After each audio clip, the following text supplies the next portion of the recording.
So welcome everybody to today's webinar. So this is the course Mathematics 1, MA9711. Welcome at TUM.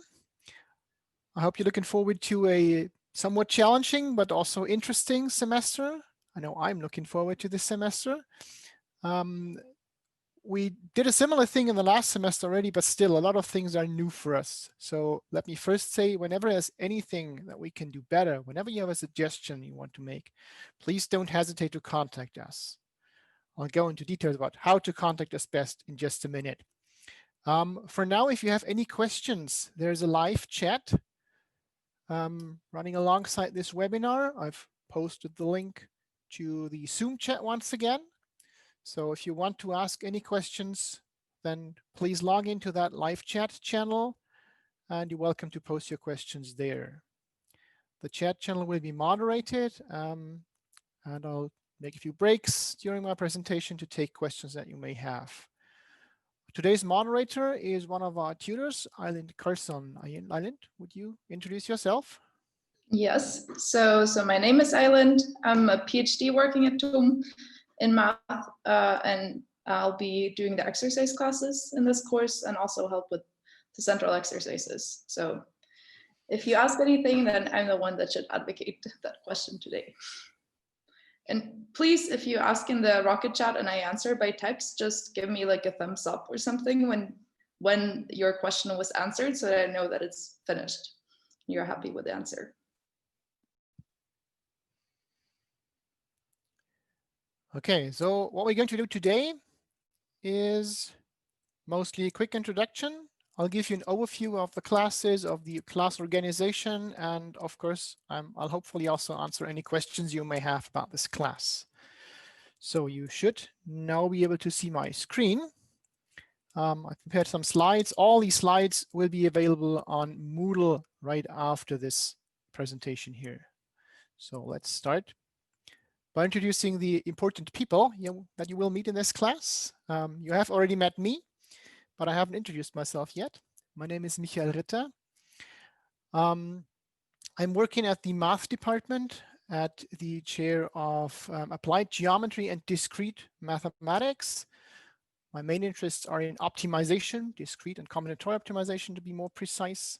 And I, of course, hope we'll also do a little optimization as part of this course, but the main focus will be an introduction to the basics of mathematics. So I'll be responsible for the lecture and also for some of the exercise classes. Here's the team of our tutors. You'll meet these people in the tutorials, in the exercise classes, and also in the Q&A classes. I'll give you a few more details on what these classes are and how to attend them in just a minute. So we have Aaron Andersen, we have Andische Avini, we have Teresa Baumer. Then there's Tiago Carvalho Corso. Arda has also been with us in the last semester, as well as Tiago and Eileen, by the way. Maxime Cuisian. There's Lejuri Fernandez. You have already met Eileen Carson. We also have Melanie Kleiner as tutor. Then there's Fabian Scholten, Max Thaler, and Chao Tran T.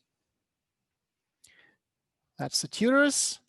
And finally, we also have kind of a back office. So you'll probably not meet these people here in person, but they are responsible for some of the most important work surrounding this class, namely for quizzes and for the video editing.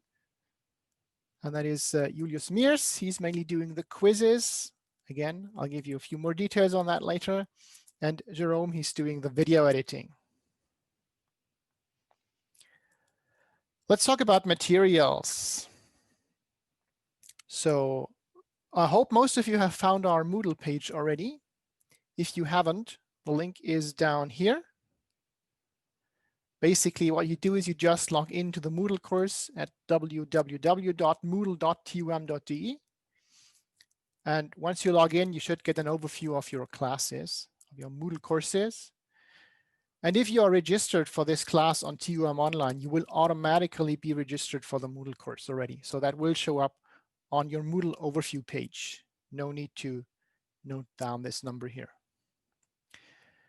All of the materials that are available for this class will be posted on the Moodle page. So in particular, the Moodle page is where you can access all the lecture videos. The lecture will take place in the form of video lectures. The current situation, unfortunately, does not allow us to do on-campus lectures, at least not with the number of participants that we have in this course. So we'll all be video lectures, unfortunately. But on the other hand, that is also maybe an added comfort for some of you. I mean, you can watch these in the comfort of your home with a nice hot coffee. You can take breaks whenever you want. You can rewatch the videos whenever you want. So that might even make things easier. In the videos, I'll also write notes. And of course, these notes will also be available as PDF files along with the videos. And there'll be what I call logbooks.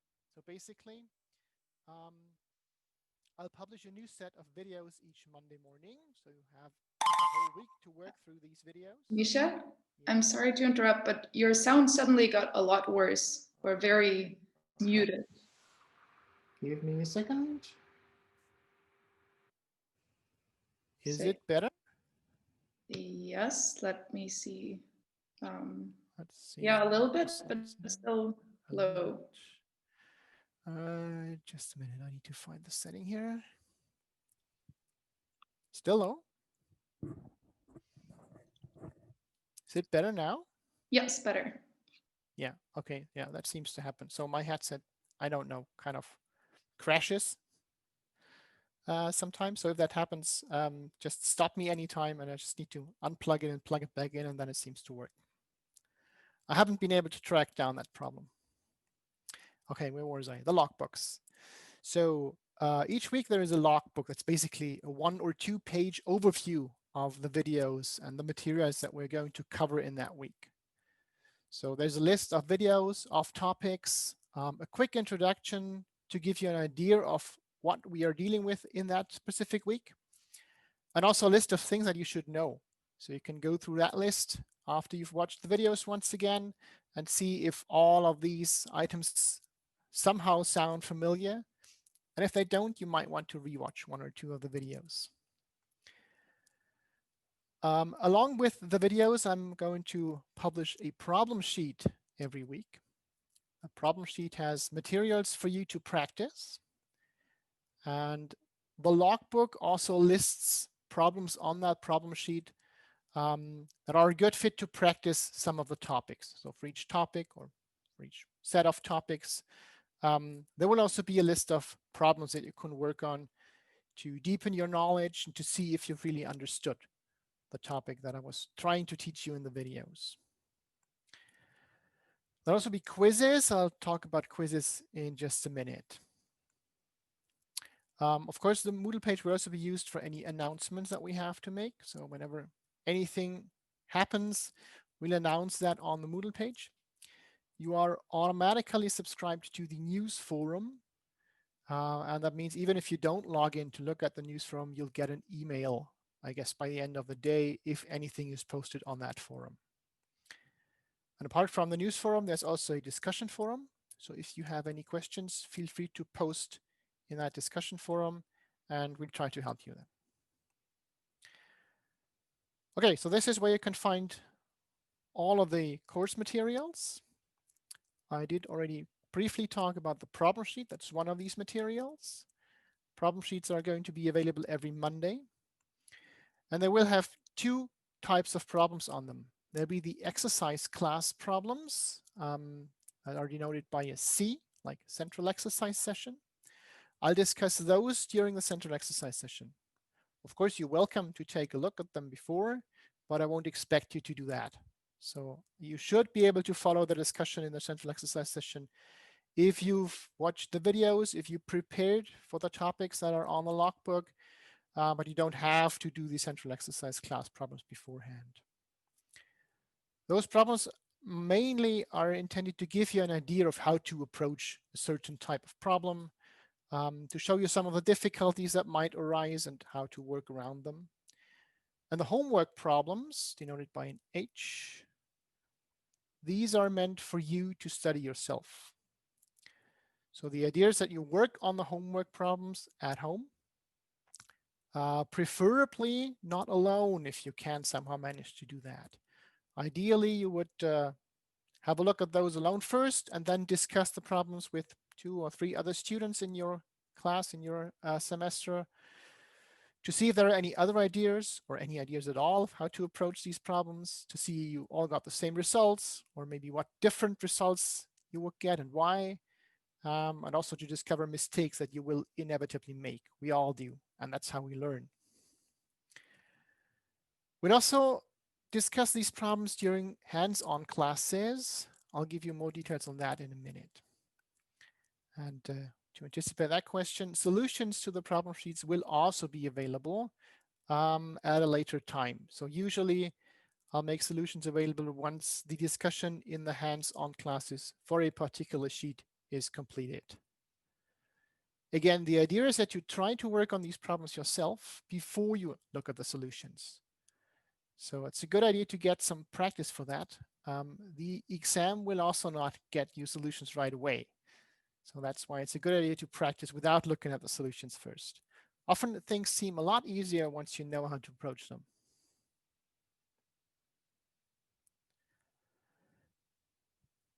I've talked about the lecture already.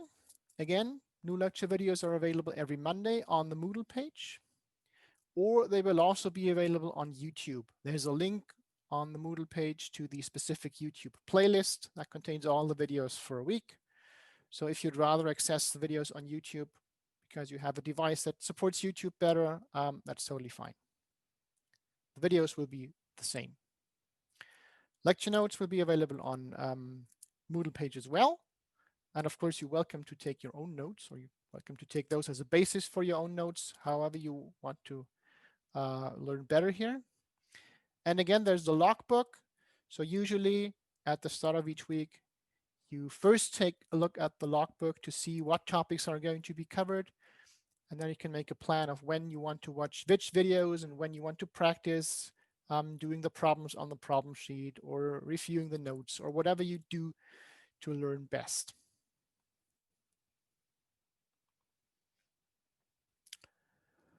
Quizzes. I've mentioned quizzes already. The idea of the quizzes is to check or give you a chance to check your learning progress, to give you a chance to see if you've really understood all of the topics that we were discussing, and if you're really prepared well for the examination. So what we'll do here is, usually there's a week of lecture videos, then there's a week of exercises, and by the end of that week, or by the following Monday, we publish a quiz on the topics that were discussed in these previous weeks. So again, there's a new quiz every Monday referring to the topics that were started 2 weeks ago. The quizzes will open on Monday and will be open until Sunday. And the idea is to do those quizzes on your own so that you can actually check for yourself whether you've understood all of the topics or where you might want to brush up your knowledge a little more. So specifically, please do not communicate about the contents of the quizzes with your fellow students. There will also be random elements in some of the quizzes. So it may be that you got different answers or different problems than your friends get here. But otherwise, the quizzes are open book. And there is no fixed time to do them. Of course, as long as they're open, so until Sunday, but there's no other time limit. So you're welcome to review your notes or review a video if you feel you need to get some more knowledge or you forgot something important that you need for a specific problem. And by all means, you're welcome to do so. A quiz will be considered a pass if you earn at least 80% of the credits on the quiz. Now, the pass does have basically one important consequence. And that is if more than 50% of all registered participants pass each of those quizzes, then I will give you all a rehearsal exam at the end of the semester before the actual exam takes place, so that you get a chance to see how the exam might look like, what type of problems are on the exam, what the difficulty level of an exam typically looks like, things like that. Yeah. So I'll come up with a rehearsal exam if more than 50% of you pass each of the quizzes, and passing means 80% or more. Otherwise, the quizzes will not have any consequence. Especially, they won't have a consequence for your grades, and they won't have a consequence for your admission to the examination.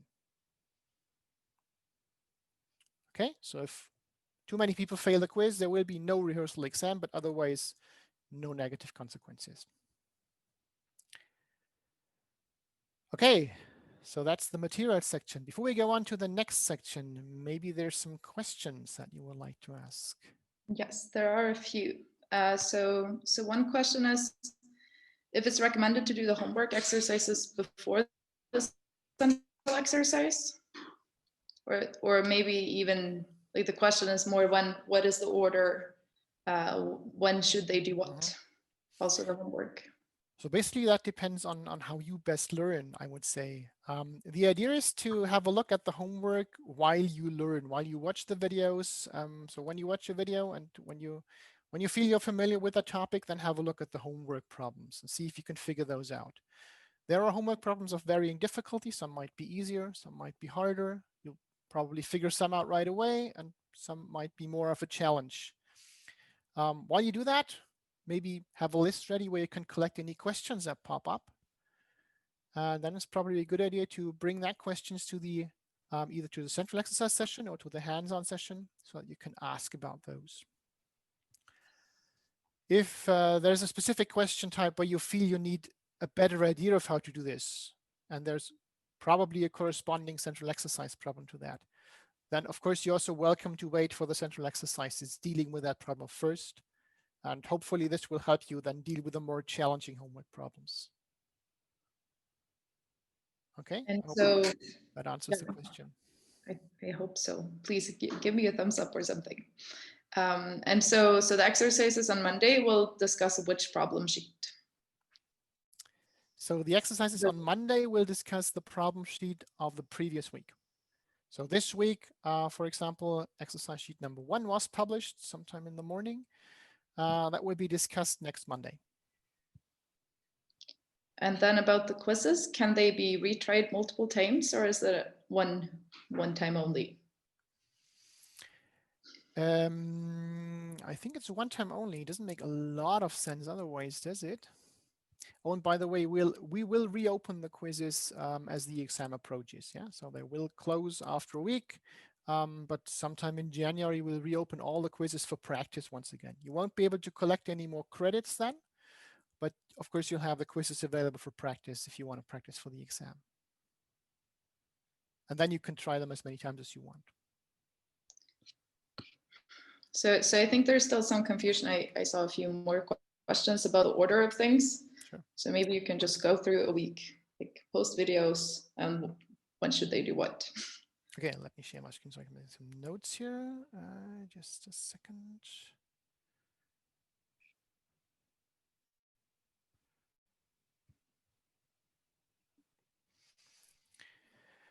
Okay, so the idea here is, let's say we have, oops, I need something to write. That's better. We have Monday. That's when you get all the materials, yeah, like sheets, videos, anything else. You take a week to work through those videos and notes, and also while you do so, you have a look at the sheets. Try yourself at the homework problems, take notes of questions that might arise. Then on the next Monday, we'll discuss that sheet in the central exercise class. So that's when you should be familiar with the topics from the videos of that week. And hopefully you also have a few questions that you can bring to the central exercise class. That's when I discuss the problems on the sheet. Now again, that will hopefully help you tackle the more challenging homework problems as well. So whatever questions you have left, you then take to the hands-on classes in that week here. And of course, you're also free to defer the more challenging homework problems to the hands-on classes, where you can ask your tutors questions about those and work with fellow students on the problem sets. So the idea is basically you take a week to learn the material, then we'll have the corresponding central exercise class to deepen your knowledge, to give you an idea of how to solve actual problems with the knowledge that you acquired. And after that, there's the corresponding hands-on session. Of course, you're free to ask problems, or you're free to ask about problems on a sheet in earlier hands-on sessions as well, right? So here's another hands-on session. If you want to ask about the current sheet, you're welcome to do so.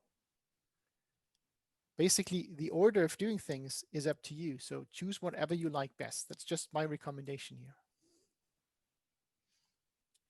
Okay, I hope that gives you a better idea of what I would expect you to do. But again, just my recommendation. If you feel you're doing better, if you're doing it differently, then feel free to do so.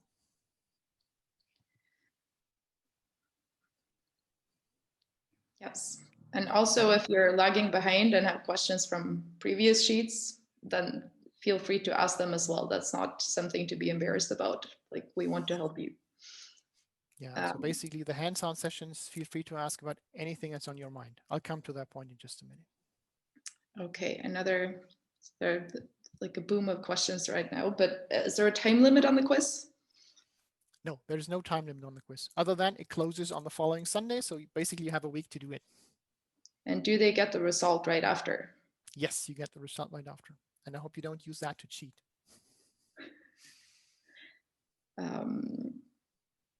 Okay, I think that was it. And then I'll have to read through the list. Okay, so let me just go on. And if there's any more questions, we can always talk about those later.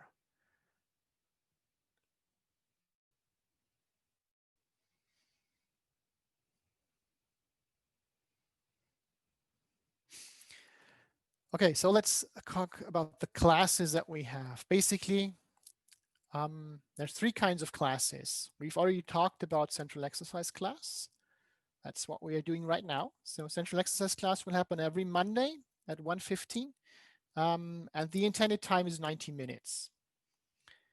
That will happen as a Zoom webinar. The link is available on Moodle, and usually the link won't change. So we'll use the same webinar link the whole semester, unless some technical problems would force me to generate a new one.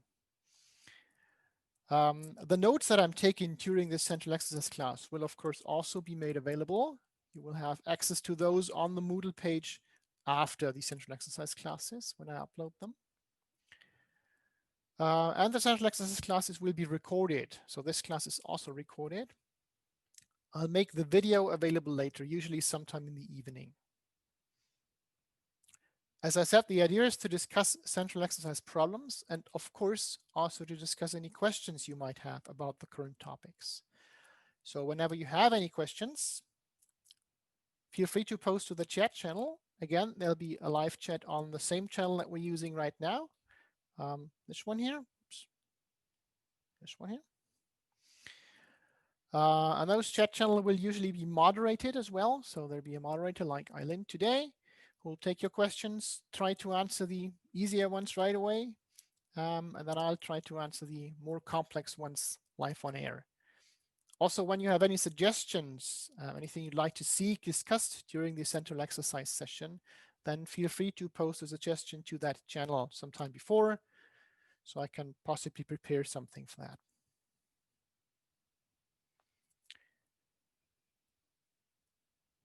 So in addition to central exercises, there's the hands-on classes. During central exercise class, it's basically me doing most of the work. During hands-on classes, it's going to be you. These hands-on classes are taking place every Thursday. Basically, we have two 90-minute time slots, but we've just merged that into one large 3-hour slot from 2 o'clock to 5 o'clock. And you can come and leave whenever you want. Yeah, so the idea is to attend basically as much time as you need. I'd say about 60 to 90 minutes a week should be sufficient. But of course, you're free to stay longer if you want to discuss the problems a little longer. If you have more questions, and you're free to leave if you feel you've understood everything already. Again, the hands-on classes will take place in the form of Zoom meetings. Possibly we'll need more than one, but we'll have to figure that out. We'll just see how attendance is, and if necessary, put up one more Zoom meeting. The link or the links will be on the Moodle page. The idea of these hands-on sessions is to work on the problems yourself. And to do that, we'll arrange you in small groups into what we call breakout rooms, or what Zoom calls breakout rooms. So you'll work in small teams of 4 to 6 people, probably. And whenever you have any questions that you feel you can't solve yourself in the team, or whenever you would like someone to have a look at your work and give you an appraisal of whether it's really okay what you did there, then you can call a tutor. So most of the people that you've seen before in the introduction are tutors that will be available during the hands-on classes. So we have quite a lot of people who will be able to help you. Just ask for help. There's a button called for help in this breakout room mode. And when you press that, a tutor will join your group and hopefully be able to answer your questions. So again, the schedule is individual. You can start anytime you like. You can stop anytime you like during this 3-hour time window here. And the recommendation is to plan for about 60 to 90 minutes a week to work during the hands-on classes.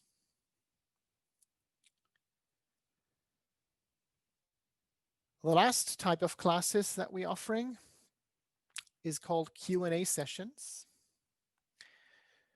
Those Q&A sessions is in some way like small tutorials.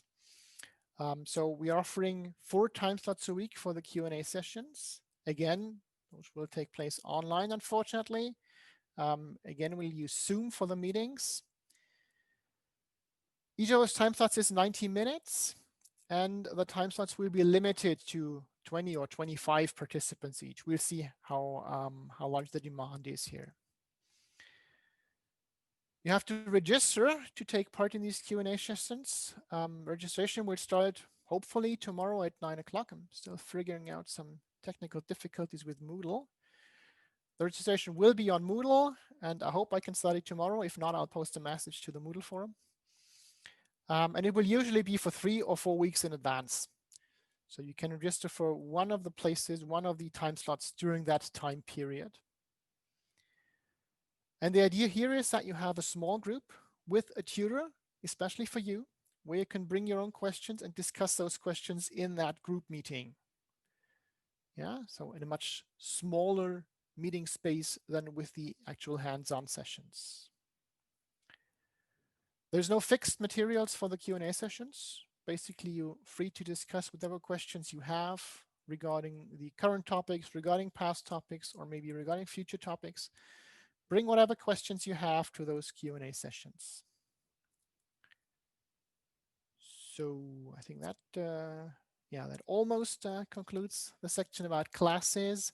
All exercise classes will start next week. So next week, Monday, November 9th, we'll start with the central exercise session on the next Monday. And then on Thursday, we'll have the hands-on session, and we'll also have the first Q&A sessions on Wednesday and Friday. So let's see if there's any questions on the classes that we're offering.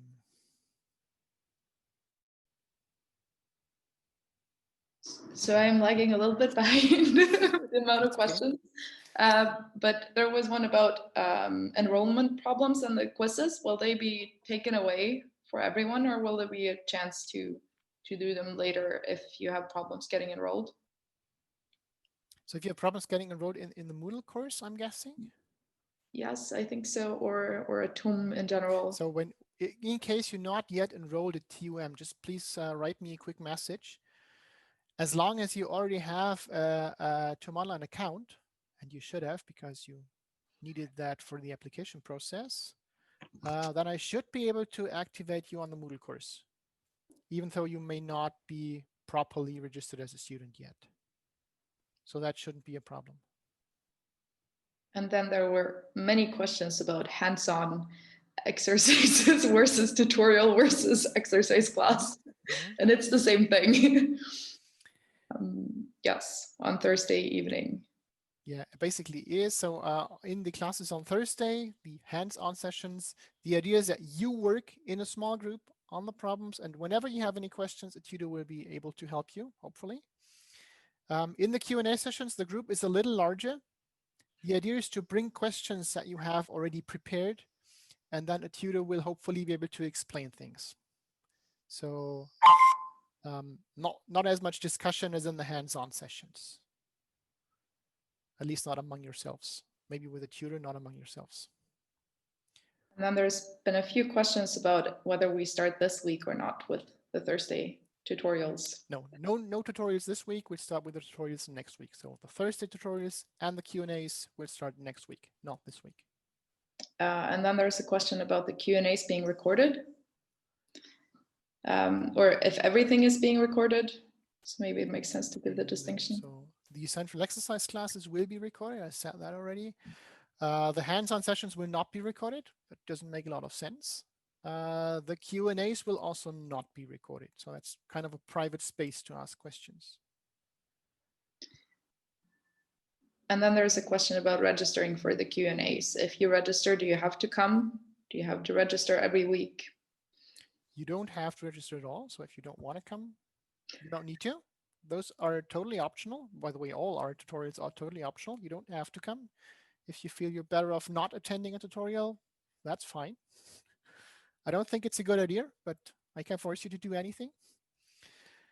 For the Q&As, you would usually register if you actually have any questions. So it doesn't make a lot of sense to come if you know everything already, or if you feel you know everything already. So registration is totally optional. It would be nice if you actually showed up if you registered. I mean, basically you're taking away someone else's place if you register. Attendance is limited here, very limited, so that we can keep the group small, so that we can actually discuss in that group. That's the whole idea here. And that means if you register and then don't attend, you're probably taking away someone else's place. So if you don't plan on actually coming, then please don't register. Again, there will be a new round of registrations every 3 weeks or so, so you'll get a chance later on if you find you'll still have some questions that you would like to ask. And then last question, I think for now, it says that, or on their schedule, they say that they have 2 Math 1 courses per week. And it's like the Tuesday and Thursday evening. Yeah, so those dates in your schedule are when the actual lecture would have taken place if we would have a lecture on campus, which is not the case. I think the idea of that schedule was to give you an idea of how much work you need to put in and when you could schedule it. But of course, you're free to study the videos of that specific week anytime you want.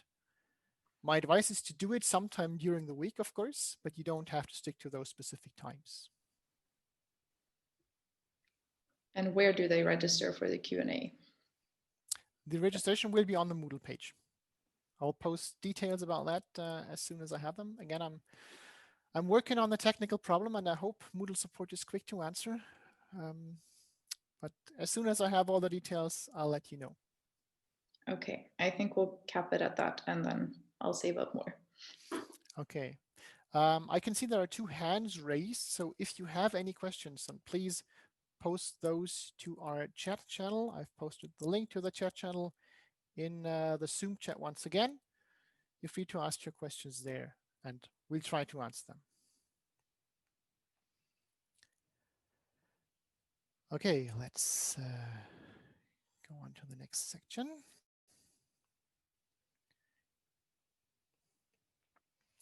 which is titled Exam. So I'm guessing the question of the exam will come up anyway, so I decided to talk about it a little. However, pretty much all of what I'm going to say is speculation at this point.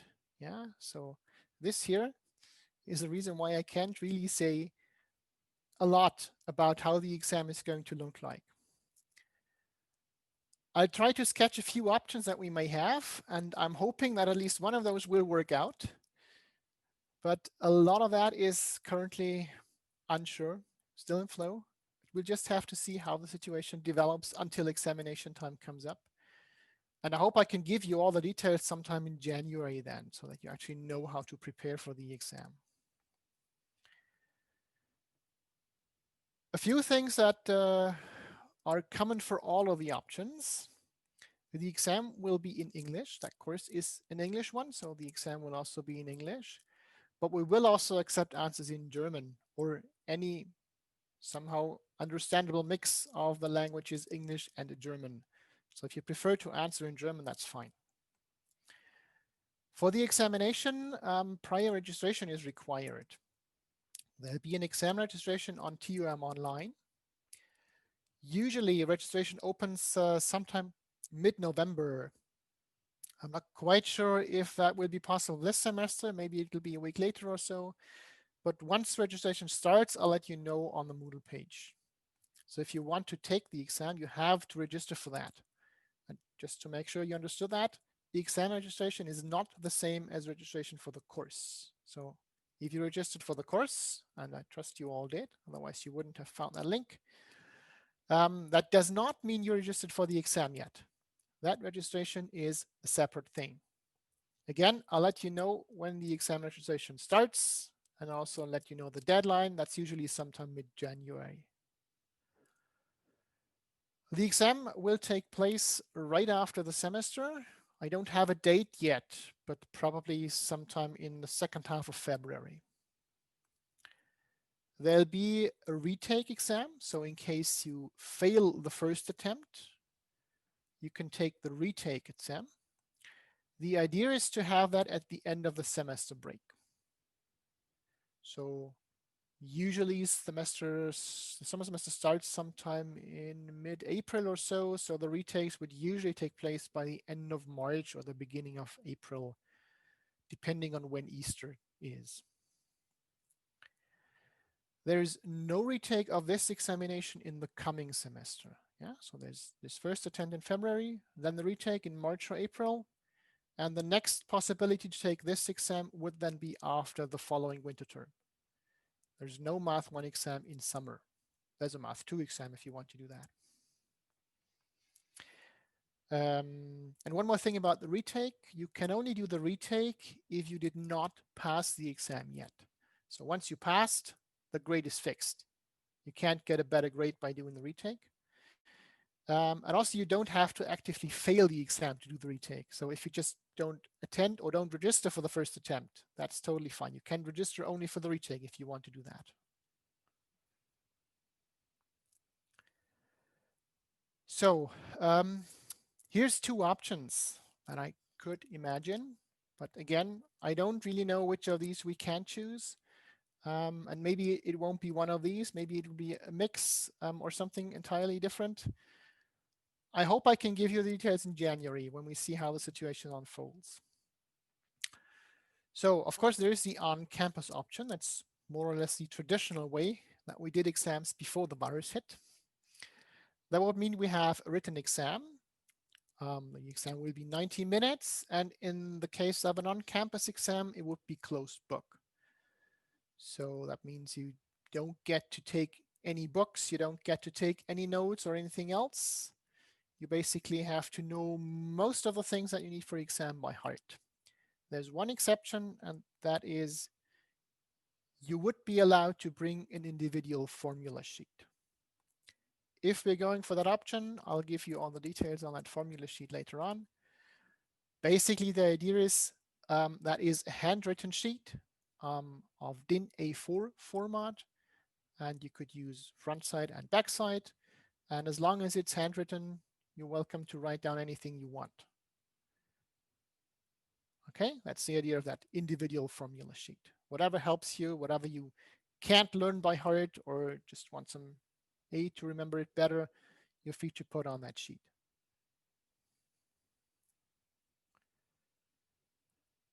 Then there is the remote option. Basically, that's what we did in the last semester because it was not possible to hold an on-campus exam, at least not for courses of that size here. Officially, that took place in the form of a so-called one-time remote exercise. That's basically just a technical term. For some reasons, we can't call it exam, but that doesn't have to matter to you. Again, it was a 90-minute test, but this time the exam was open book. So you were allowed to use pretty much all materials you can imagine. Of course, with one exception, you were not allowed to communicate with anyone else or let anyone else take your exam. You have to do it yourself. You have to do it without any communications. In that case of a remote exam, you would take the exam at home. So basically what you need is some kind of computer where you download the exam, the problem sheet once the examination time starts. Then you fill in that problem sheet or some prepared sheets. And after the 90 minutes are over, you get an additional 15 minutes for scanning and uploading your exam results. So whatever sheets you filled in, you either put through a scanner or you just use your cell phone to take photographs and then upload those to our examination server. One thing to note about this remote option is if we go for this, then there'll be a code of conduct exercise before that. So about a week or two before the actual exam date, there'll be a so-called code of conduct exam where you just download a code of conduct that details what is allowed and what is not allowed on the exam. And you basically sign that saying that you've read it and understood it, and of course will adhere to it. And also you would add a copy of some identification document to that. The idea is, on the one hand, to have that identification ready. On the other hand, to have a sample of your handwriting that we can then compare to the actual examination to make sure that you actually wrote this yourself. And also to lay out the rules for the examination. That will be, again, in detail in this code of conduct. And of course, the last reason why we're doing this is this will give you a chance or maybe another chance of practicing to work with this examination system and the upload server. We'll probably use that as some kind of practice option during the semester already, maybe at Christmas or so. I have no plans for that yet, but there will be a chance to try out this examination server to see how that works. So that in case we have to go for the remote option, that you are prepared and at least have seen this system once before.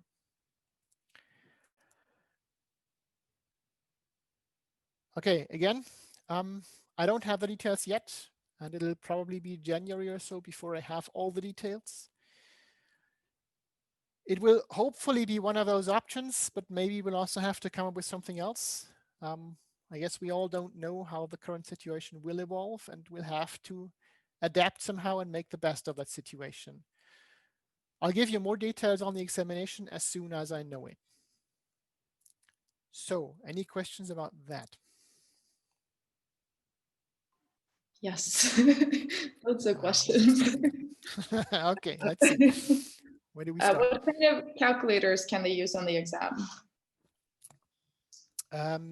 So if we're going for the closed book on campus option, then the answer is none. No calculators. If we're going for the open book remote option, then the answer is use whatever you want. And then you don't have control over that anyway, so it's hard to check use whatever you're familiar with. Yes. So and then maybe let me add one more thing to this calculator question. You will not actually need one. So if you don't have a calculator or are not familiar with a calculator, at least for this course here, there's no reason to buy one. You won't need a calculator. The numbers will be easy enough to do the computations in your head. So there's absolutely no reason to use a calculator. And actually, I would advise against that. And then they ask about old exams. That's why you should do the quizzes.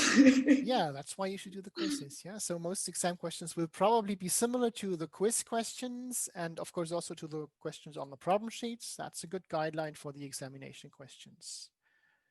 We might publish 1 or 2 older exams later in the semester, but I guess we'll first have to see how the examination format is actually going to be before we can do that. Because naturally, a closed book exam and an open book exam will be somewhat different. And that's the next question. How would they differ in content, open and closed book exams? Yeah, obviously for closed book exams, I can ask questions that I could not ask on an open book exam. For example, I could ask for a definition, yeah? Or I could ask for a very simple theorem or a verification of a very simple fact that maybe was on the exercise sheet somewhere already. I basically could also copy one of the problems from the exercise sheet if I wanted to, or just modify it slightly. For an open book examination, I couldn't do all those things. So I'm not saying questions are harder for an open book exam, but they are different. And maybe, yeah, you will have to have understood it even a little bit more. I think so, yes. Yeah, normally. What happens if you fail the first exam and then also the retake exam? So if you fail both exams, what happens depends mainly on your examination regulations. And I can't say a lot about those. Can they retake an exam to improve the result, or is No. a pass? No, there's no improvement. So once you pass the exam, the grade that you have is fixed. You can't improve that grade. And then there was a question if this exam is a GOP, which I don't know what stands for. That's a Grundlagen- und Orientierungsprüfung. Again, that is fixed in your examination regulations, and it is different for depending on the study program that you have. So I can't give you a general answer there.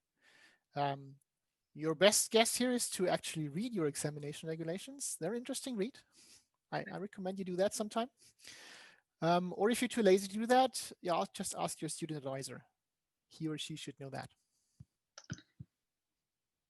Okay, another one. If we land on remote exams, do they need a web camera? I don't know yet. So last semester we did without a web camera, but again, things might be different this semester. There were some lessons learned this semester, let's say that. And maybe we'll opt for a different option that might require a web camera, or possibly you could also use the camera of your phone. Probably something like that should be sufficient. So you don't have to get a webcam if you don't have one. You probably all have a phone that has a camera. That should be enough. Okay, and then there's a question how else they will be graded except the exam. Is the grading only the exam? Yeah, so the grading is only the exam. Nothing else will be graded. So during all the exercises, feel free to ask any questions as stupid as you think they might be. We'll try to answer them, and there's not going to be any grading. It's only the exam that will count in the end. And then there's a question if the quizzes and Moodle prepares them for the open or the closed book exam. But the obvious question is both. Both, of course, yeah, sure. And then there's been a few, so I think that was mostly for the exam, but maybe I can do some leftovers from previous sections. Sure. So is there a recommended textbook for this class?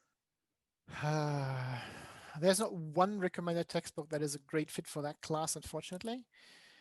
There's a few textbooks that I can recommend. I'll just put up a list on the Moodle page, so I can look that up. And my recommendation is most of these are available online at the TUM library. Just have a look at those, browse through them, flip through pages virtually, and see what you like best. It's always a question of taste. And you don't have to have a textbook for this course, right? It's enough with the YouTube videos or That's correct. You don't have to have a textbook. Everything you will need to know is going to be on the videos and on the lecture notes that I write during those videos, which will also be available.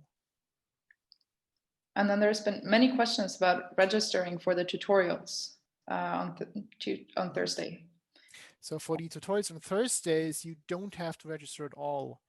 The Zoom link for those tutorials will be on the Moodle page. Just click on that and attend anytime you like. So you're free to come and go as you want to, and you're free to skip one if you rather not go, or you're free to go every week. That depends on you. There's no registration required for those. And then will the breakout rooms on the Thursday hands-on tutorials be the same every week?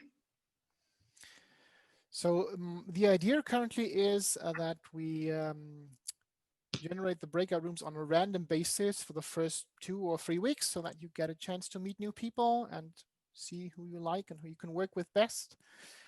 And after that, you'll probably have an idea of who you want to study with. So we'll give you an option to choose your breakout rooms then and work with the group that you would like to work with. And then there was another question, if they are allowed to work in small groups on campus. As far as I know, no. So according to the current corona regulations, you are not allowed to be around campus if you're not attending a course there. So you're not allowed to work in groups on campus as well. Yes, and we you are of understand course free that part. sorry, you are of course free to use any remote working activities. So all of you already have a Zoom license through TUM, and of course you can use that to set up your own groups. And that's also part of why we want to do the breakout rooms a bit random, so that you do get to work with different people. So another incentive to come to the Thursday exercise class. Hopefully you'll meet new people during those first random phases of the breakout rooms. And I do hope that you'll find someone you like and you want to work with. And then there's been many questions about a printed PDF of, or like some script of all of the lecture notes for the course.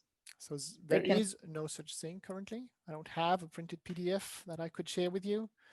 Again, I'm taking notes during the videos, and I'll share those notes when I publish the videos in the form of a PDF. So if you just print out all of those, it's handwritten, but I hope it's still somewhat readable. Yes, okay, I think that was the most important ones for now. Okay. Yes. Yeah, you have more, right? Just a little. I think we're almost through. It's actually on communication. Let's share the screen again.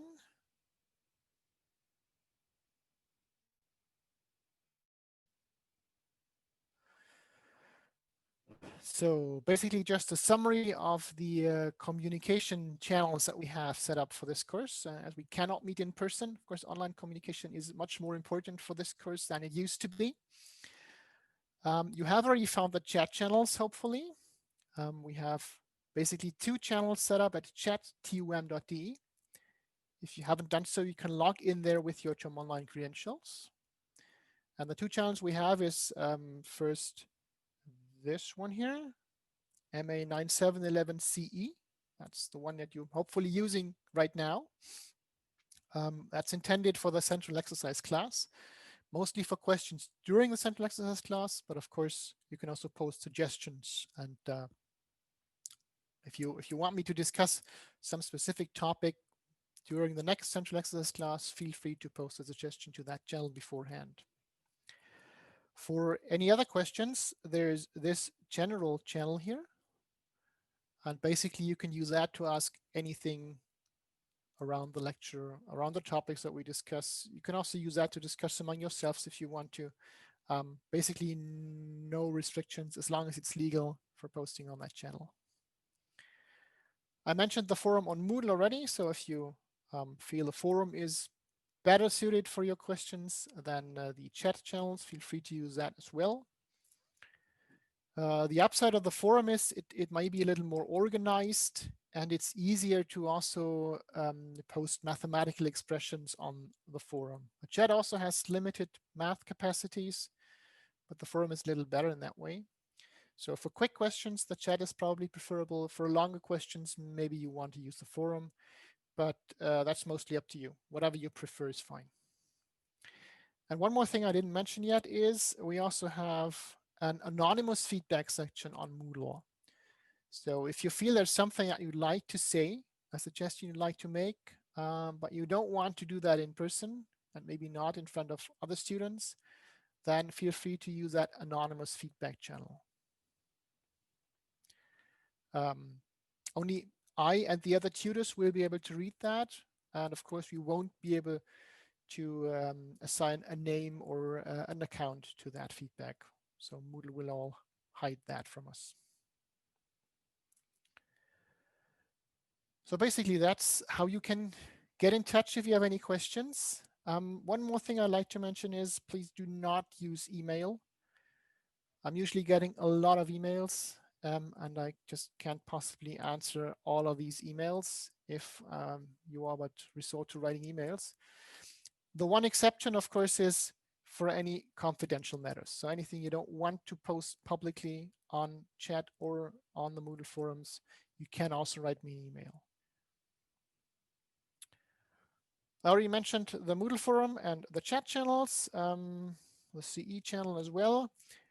One more thing, I also mentioned that during the questions. I don't really know about your specific study regulations. As I said, I'm from the math department. I'm not from TUM School of Management or from some other school. This class is open to not just management students, but also to other students. So your specific study regulations may be very different. And they may also depend on which year you started in. If this is your first year, then you might have other study regulations than someone who might retake the course from an earlier year. So questions about study regulations, please refer those to your study advisors of your specific department and your specific study program. Those will be able to help you here because they are the ones who should actually know the examination regulations. Most of them wrote the examination regulations. Yeah, so any questions about those, please refer to your study advisors. Okay, that's it. That concludes my presentation. Let's see if we have any more questions. So one question that's maybe worth asking again is, what is the percentage to pass the exam? The percentage to pass the exam, I haven't fixed that yet, but judging from past experience, it's probably going to be around 40% of the credits of the exam you need to have to pass. I'll let you know the exact credits. Well, let's say I'll give you a bound on the exact credits with the exam. So usually when you get the exam, it will say somewhere on the front page, you need at least, or you need at least this and that many points to pass, and that will be around 40%. We do reserve the right to lower that, but we'll usually not higher the barrier, not increase the barrier. Then there's one question, how easily can we pull modules from other semesters, second and third? I don't really get the question. Me neither. Okay, but I don't know the system here. That's probably something you want to ask your study advisor, I guess. Most likely, yes. If it sounds like arranging courses. Yeah, and that's something that's different for all of the study programs and all of the departments. So you're better off talking to your study advisor about this. And then there's been a couple of questions about how it's starting this week. Will there be no classes or nothing happening this week? So for math, and I can only talk for this module here, you have your first videos already. So please watch that. You have your first problem sheet, so prepare. The next classes, the next live classes in this course here will take place on Monday with the next central exercise class. And then next week, we'll also have the first hands-on sessions and the first Q&A sessions. So no more live classes this week for this course. But there are videos, so you should still work. Yeah, of course. This semester's exam could be considered a retake for people who are not first semester at the moment, could need the math one. I don't really know why, in what context you mean that retake aspect. So usually if your examination regulations allow for a retake, and maybe for more than one retake, of course, you can take this exam once again if you failed in past semesters or didn't take it in past semesters. You're usually free to do that, yes. Yes. And then there's been several questions about how they register for the hands-on sessions. Okay, the answer again is you don't. There'll be a link to the Zoom meeting or maybe more than one Zoom meeting, depending on the attendance count. on the Moodle page, and you just log into one of those Zoom meetings and you're good. No need to register beforehand. And when Just will the drop first, by. oh, Sorry. sorry. When will the first quiz take place? The first quiz will probably take place by the end of next week or so. I'll have to discuss it with our quiz master. So in about 2 weeks. Okay. And then there's a couple more questions. So for the ones that aren't enrolled yet, how should they contact you to get on the Moodle page? So if you aren't enrolled, the easiest is to just drop a message to chat. Basically, what I need is your name. As long as that is somehow unique, I should be able to find you. If you have a very common name like Thomas Müller, then maybe you want to send me an email, including if you have already your immatriculation number or your TUM email. That should help me to find you so that I can register you for the Moodle course. And then when will you post the exercise sheet on Moodle? Someone said they couldn't find it yet. Oh, it should be online already, isn't it not? I I'll have, check that in just a minute when this presentation ends. okay. So the first sheet, there is a tab that's called exercise sheets or something like that. That's where you should find the first exercise sheet. And then there's one question if this course is almost identical to analysis 1, also given a tome. Depends on which analysis one course you mean. The one for mathematicians? Maybe you have a module number even, and then I could hopefully answer that question.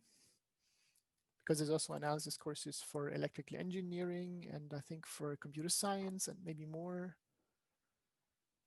E-Technic analysis 1. Oh, yeah, then the answer is no.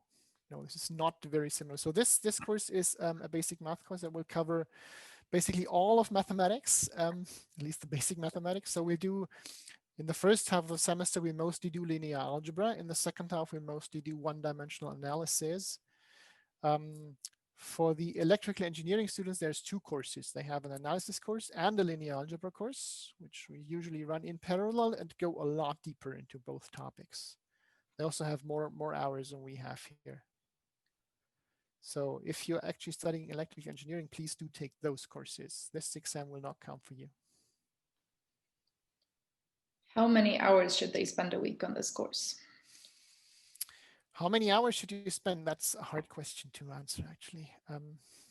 So for the videos, let's start with those. For the videos, I'm usually aiming to have around 2.5 hours of video material. That will vary a little from week to week, depending on how the topics fit into that. But the idea is to get something between 2 and 3 hours, and usually below 3 hours. That would be the amount of actual contact hours that we would have in the lectures. So that's the upper limit for the videos.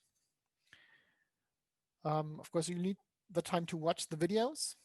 I take some time to go over the lecture notes afterwards. And I also take some time to try my hands at some of the homework problems. Then there's the hands-on sessions and the Q&A sessions if you want to attend those, and the CE sessions. So CE is 19 minutes usually.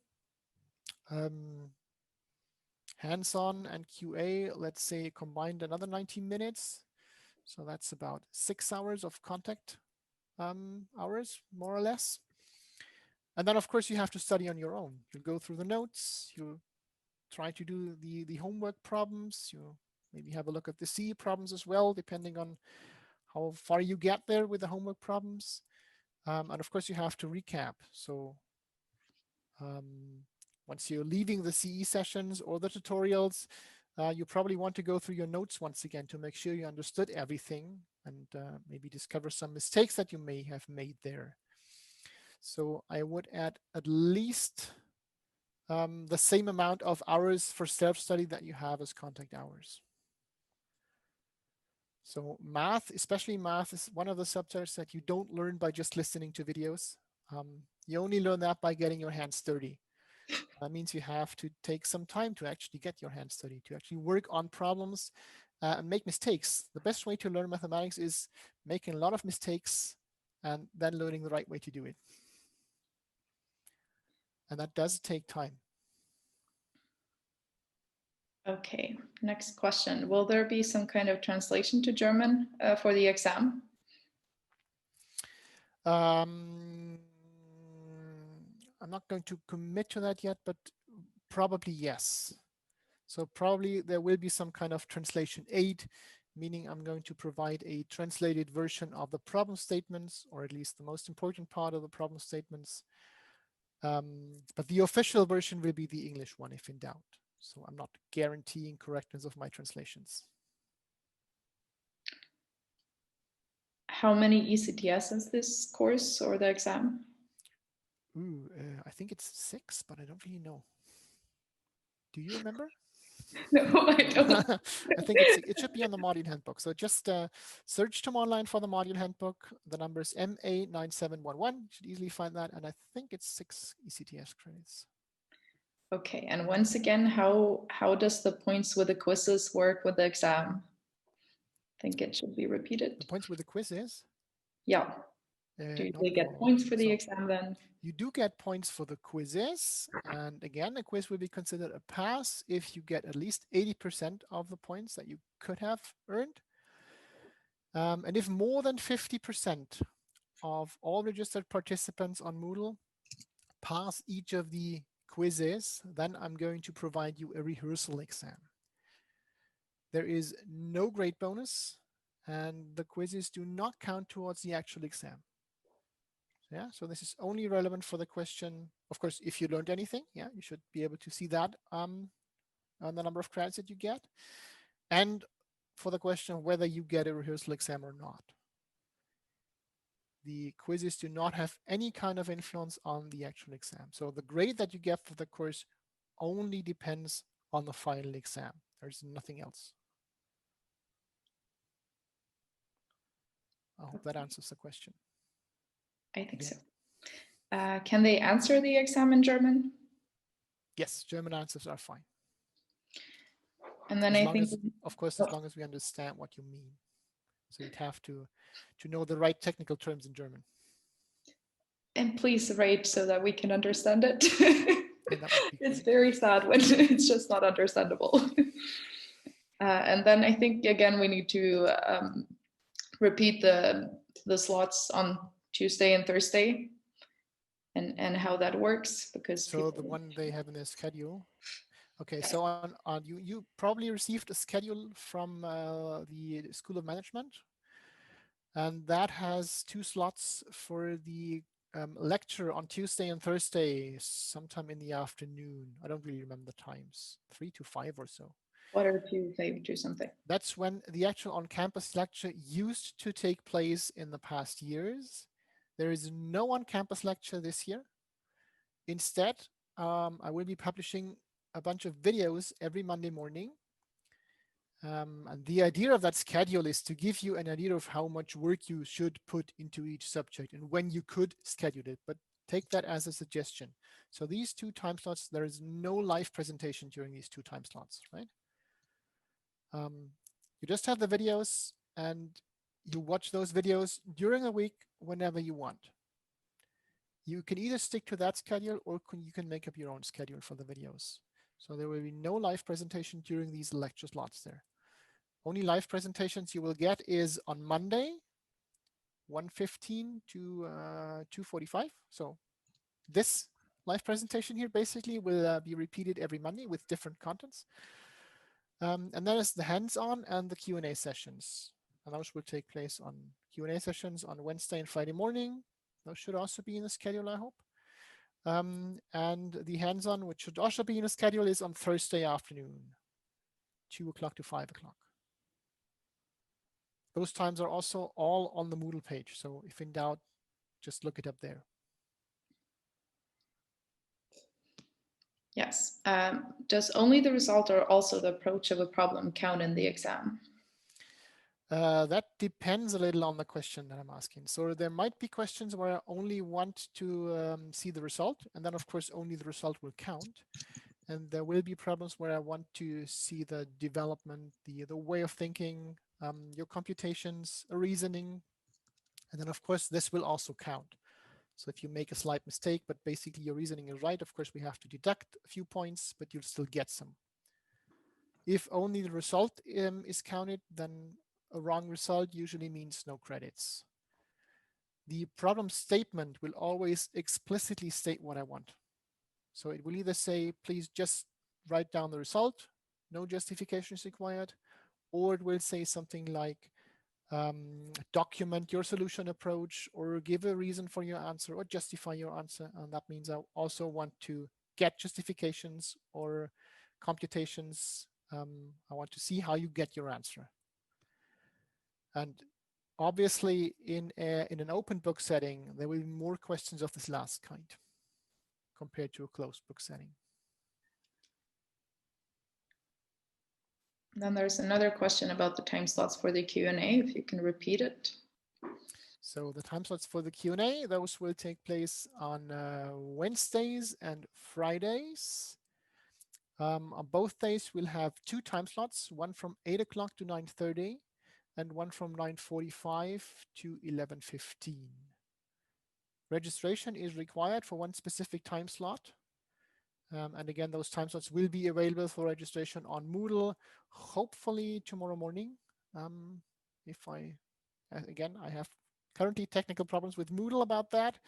If those can be fixed, they'll be available tomorrow morning at 9 for the first round of registrations. If that doesn't work out, I'll just post a message to the Moodle news forum whenever I have a new date. And again, the schedule is on the Moodle page, so you can also look it up there. Okay, and then there's one question, if the hands-on class is the same as the Vertiefungsübungen? Yeah, on Moodle, sorry, on TUM Online, the names are a little off. Yeah, that's right. I don't really know all the names by heart. And then again, should they register for this Vertiefungsübungen in TUM Online since an LW-Anmeldung is possible? So you only need to register for the actual lecture, because that will also give you access to the Moodle page. And everything else is optional. You don't have to register for any of the other courses. Of course, you will have to register for the examination once that is possible. It's not currently possible. Yeah, when that examination registration starts, I'll let you know.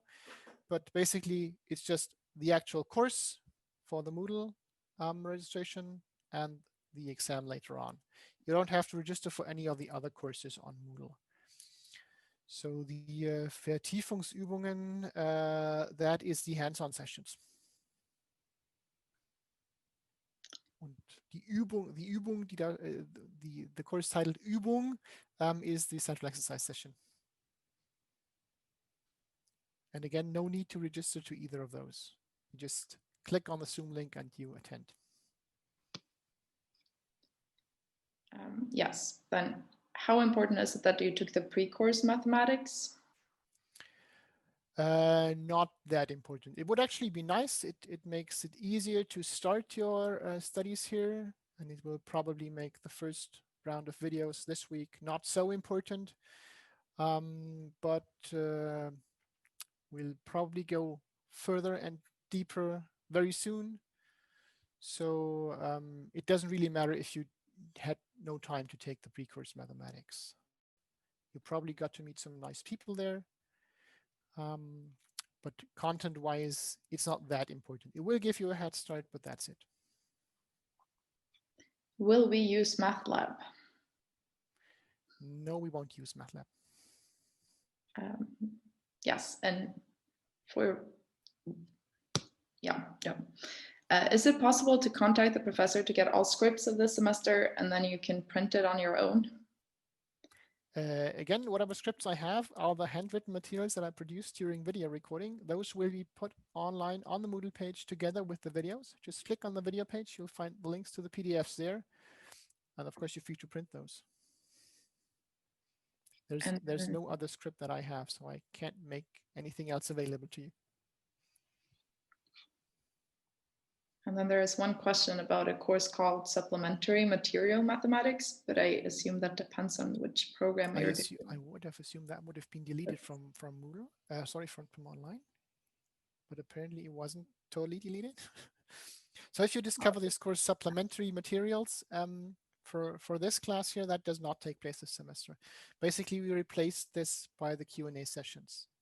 There was a course, the idea of that was to discuss questions about the lecture right after the lecture happened. But there is no time when the lecture happens this semester. So that doesn't make a lot of sense.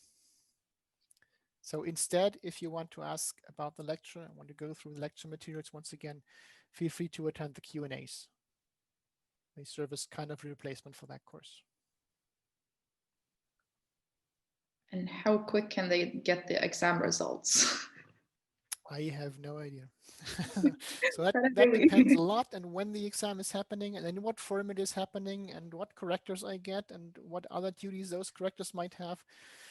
That's just not fixed yet. We try to be fast, but I can't guarantee anything.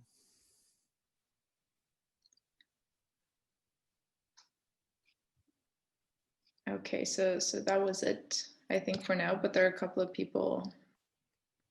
Okay, so one corrected question is whether you can upload this, the lecture notes all at once so that they can put it as a script. I don't have the lecture notes yet. So I'm producing these lecture notes as I produce videos, and I do have a little head start there, but not by much. So I have just not produced all the lecture notes yet. That's why I can't upload those in advance.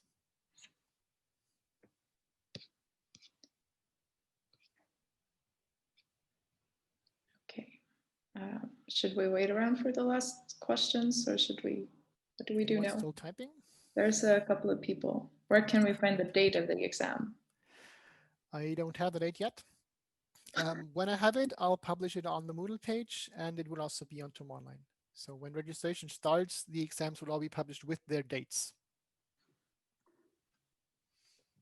And at that time, by the way, the retake date should also be fixed.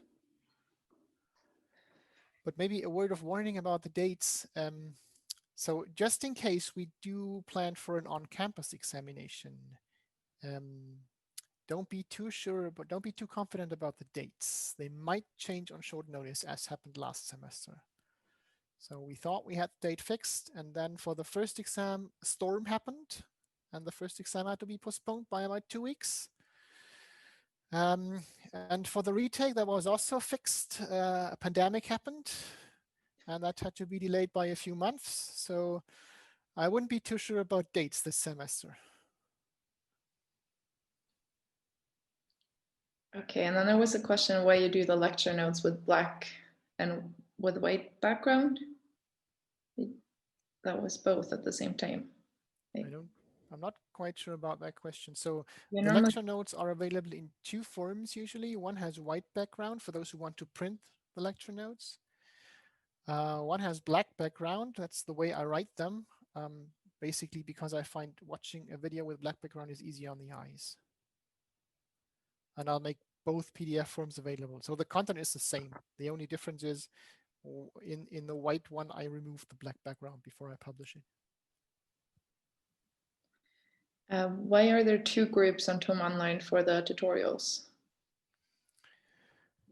The idea of the tutorials, so usually we have two 90-minute slots for those hands-on sessions for tutorials. Yeah, that's why there are two groups on TOM Online. But again, we merged this into a giant 3-hour slot, and you're free to come and go whenever you like during that time. So don't bother about the groups on TOM Online.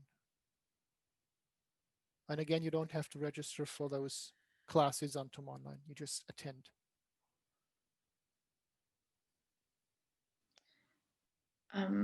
So there was one comment about printing the one with the white background and then they couldn't see the text, but are you sure your printer works? I didn't try, obviously, but so I mean, on the title page, maybe that's the problem here. On the title page, I'm using a font that is very light, so that might not be very well readable in the white version.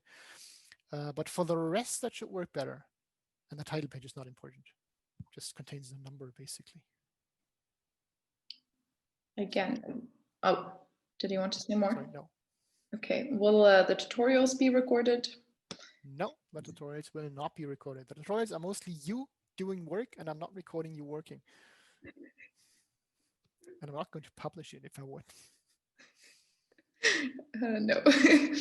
Okay, so is there a new lecture video every week and then you discuss it the following week?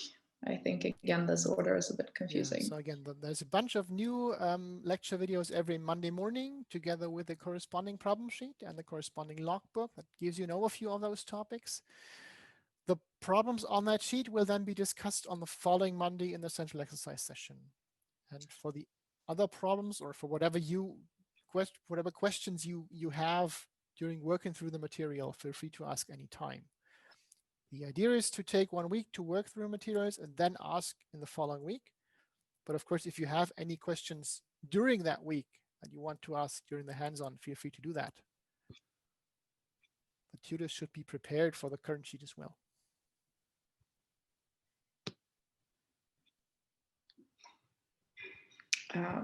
Again, what's the difference between Übung and Vertiefsübungen? Oh, again, so what is called Übung on TUM Online is the central exercise session, and what is called Vertiefungsübung is the hands-on session. And again, don't bother about registering for those on TUM Online. You don't have to. And I think you can't even for the Vertiefungsübung. What are we working on during the hands-on? The homework sheet? Usually the homework sheet, but basically there's no rules. I mean, you work on whatever you want to work and you ask whatever you want to ask. The idea is to work on the homework sheet, yes. But please ask about other things as well. If there was something in the lecture you didn't understand, ask us. Or in the central exercises, something went too fast. Yeah, ask anytime. And of course, you're free to ask about previous sheets as well. It's not limited to just 1 or 2 sheets. Ask any questions about any sheet you want, about any topic you want, as long as it somehow is concerned with the lecture. Do we also get further exercises in the hands-on sessions? No, there'll be no extra exercises for the hands-on session. So basically that's the problem sheet. We'll discuss that in the hands-on sessions, or you'll work on that in the hands-on sessions. There's no extra exercises. You get the quizzes on Moodle, that's extra exercise material. Okay, and then there's one question about someone that can't see all the videos on Moodle for this week. Will they be uploaded, or is he the one having a technical problem? Should be available. So if you have problems with specific videos, just send me the number, please, and I can look into that. But it should work. At least it does for me. And if Moodle somehow gives you problems, there's also a link to the YouTube playlist. Maybe try that. Sometimes, I don't know why, sometimes this video server that TUM uses, the access management doesn't seem to work for everyone. That's why I also post the videos on YouTube. Just use that if Moodle gives you problems. And how many videos should there be? How many should they see? So currently you should have 9 videos available, numbered from 1 to 9. And then again, for the quizzes, they can be taken at any time and the grades from them don't count. Yes, correct. And tomorrow, scheduled class. There is no scheduled class tomorrow. There is no scheduled class on Tuesday. No Tuesday.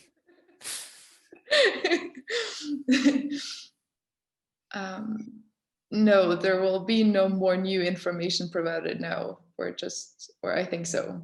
Please confirm, Michelle, and then. Today, no, there'll be no more information today, no.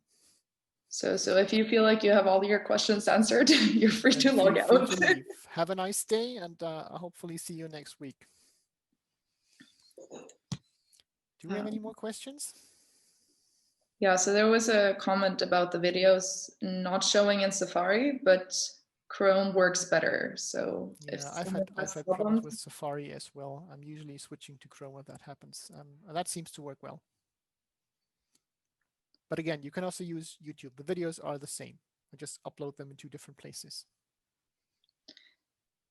And then there's one question. So we should watch at least 2 recorded lectures to be able to answer the weekly quizzes? Well, you should watch all the recorded lectures and then work through the materials. And then once you feel you have a good understanding of the topics, then you should answer the quizzes on Moodle. That's why they come at a later time. And where do they find the link to the YouTube videos? The link to the YouTube videos is also on Moodle. So when you open the page that has all the videos and the logbook, there's at the very top, there's also a link to the YouTube playlist. Okay. So there's still a few people typing. I don't know if. Let's see if anything else comes up. We'll give them a few more minutes. The quiz is about the 2 weeks before. Sorry? So the question is if the quiz is for like the 2 previous weeks. But that depends a little bit on how often we post quizzes. Yeah, so the plan currently is to post a quiz each week. And then the quiz refers to the topics that were published as videos about 2 weeks earlier. So the idea is to work through the videos, then take the exercise classes, and then do the quiz. So that once you take the quiz, you should at least feel that you've understood everything. And then the quiz will hopefully prove you right. And then the question about the link for the YouTube videos were for someone that did not have access to Moodle yet. Just write me an email or drop a message to chat if you don't have access to Moodle yet. And by the way, I think I posted the link to the YouTube stream to the chat as well. You'll also find the videos under that link. So that's the YouTube channel that I'm using. Okay, and then should we watch 9 recorded lectures per week? All of the content is referred to this week. That depends on how much content I fit into one video. So usually the videos will be around, or let's say I'm aiming to make videos that are around 20 to 30 minutes.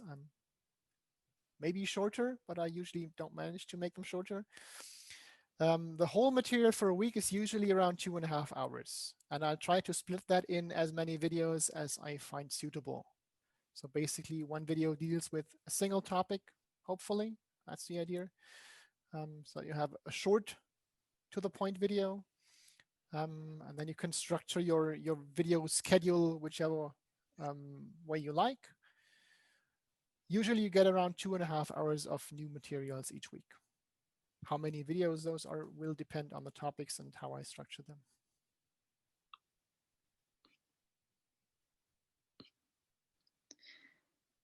So, okay, so overall for 1 week of content, we will have 3 weeks of working.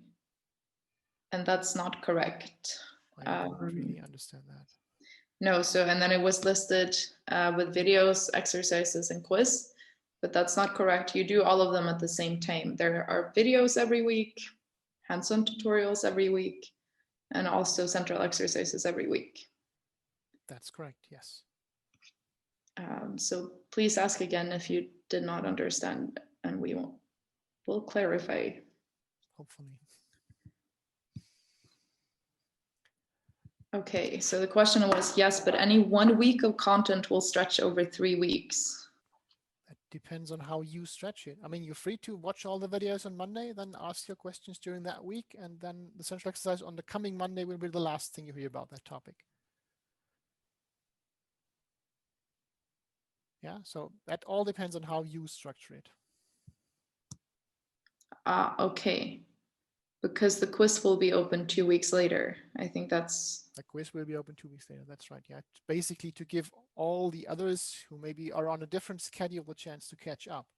So one different option would be to watch the videos and in the next week do the exercises and then hopefully have a good understanding of the topic. While of course in the following week you also watch new videos already. And those people should also have a chance to take the quiz. I don't want to force you to be a lot faster than that. And of course you will hopefully remember all that you've learned for more than a week. At least that's the idea if you want to pass the exam. So that shouldn't give you a headache, I'm hoping. Okay, and then there was another comment about only one lecture video being available and the others being blocked on Moodle.